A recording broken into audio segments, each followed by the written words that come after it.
set those alarms, do not hit snooze.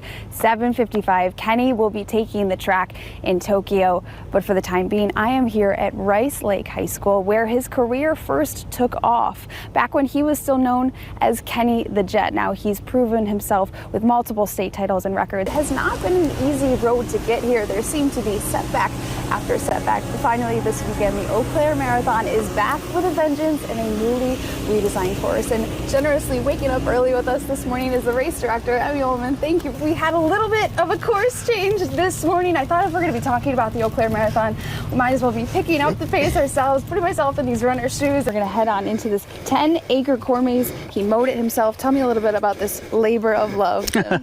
Well, this year we picked...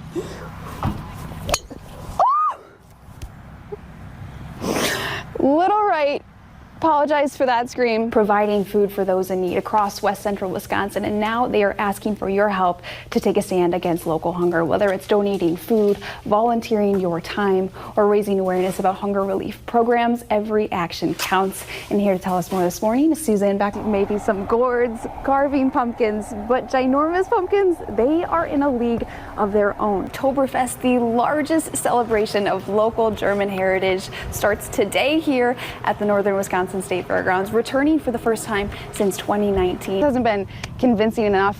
Come on out and grab those cowboy boots. Today is the last day of Farm Tech Days. You don't want to miss out. Contest kicked off this morning at sunrise, and it runs through Saturday at 9 o'clock. This year, instead of diving into Half Moon Lake, Eau Claire polar plungers are diving down Pinehurst Park. Mobile Meals in Chippewa Falls is celebrating 50 years of providing nutritious meals to community members 5 days a week.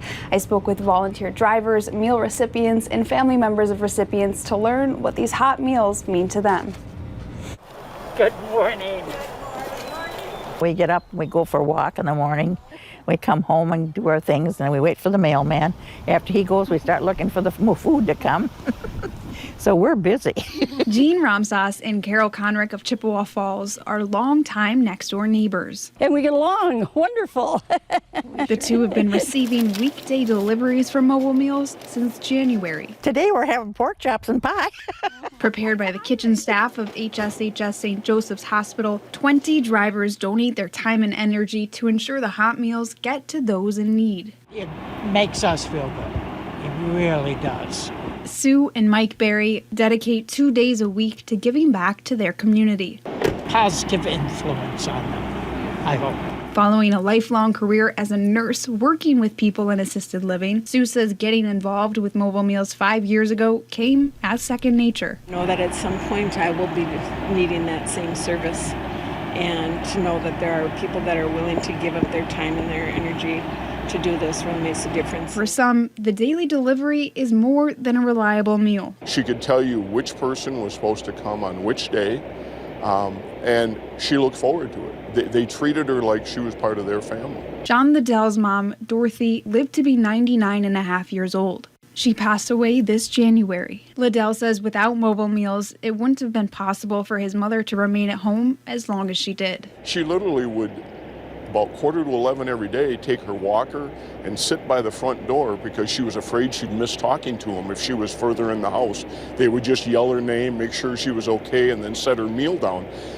And she hated missing him. Volunteer Sue Berry says Liddell's mother played a leading role in getting her started with the nonprofit. He talked about what a difference the Mobile Meals had made for his mother. And I knew I was starting in the right place. After enduring a pandemic, daily routes have turned into more than just meal deliveries. They became health check-ins. You're welcome. Have a good day, lady. And a friendly face Bye-bye. to look forward to. With some of the people we deliver to, we may be the only people they see during the day.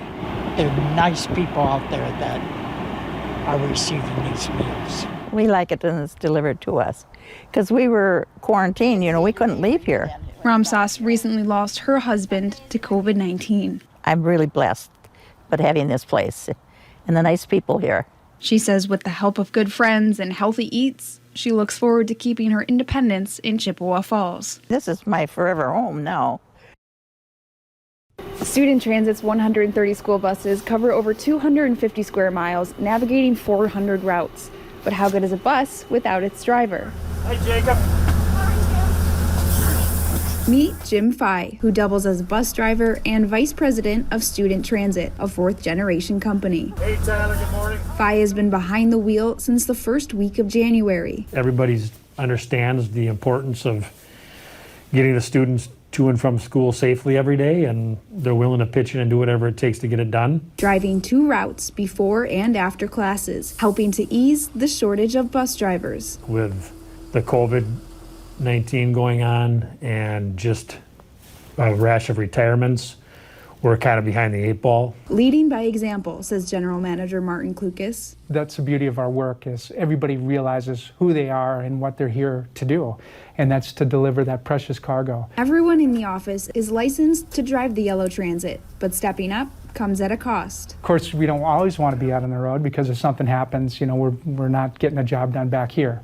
And typically that takes us out for, 2-hour shifts a day. So that's a pretty decent sized chunk of the day. A job that doesn't always get the recognition it deserves. Fye says there's a sense of accomplishment that comes with finishing every route. You have a mission to do, and you got to get it done, and then take whatever it takes to get the future great Americans to school.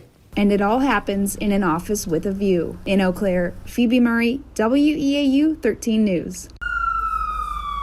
In a village of nearly 600, the Clayton community is reeling after the loss of their fire chief, Donald Kittleson. Where do you start? Actions spoke louder than words Saturday, where hundreds of family members, friends, and colleagues lined the streets to honor their late chief with a fire truck procession. Bill Vonda remembers his friend and fellow firefighter. Don was a special guy. He was always there to give a hand, and never backed down from whatever had to be done. We did it.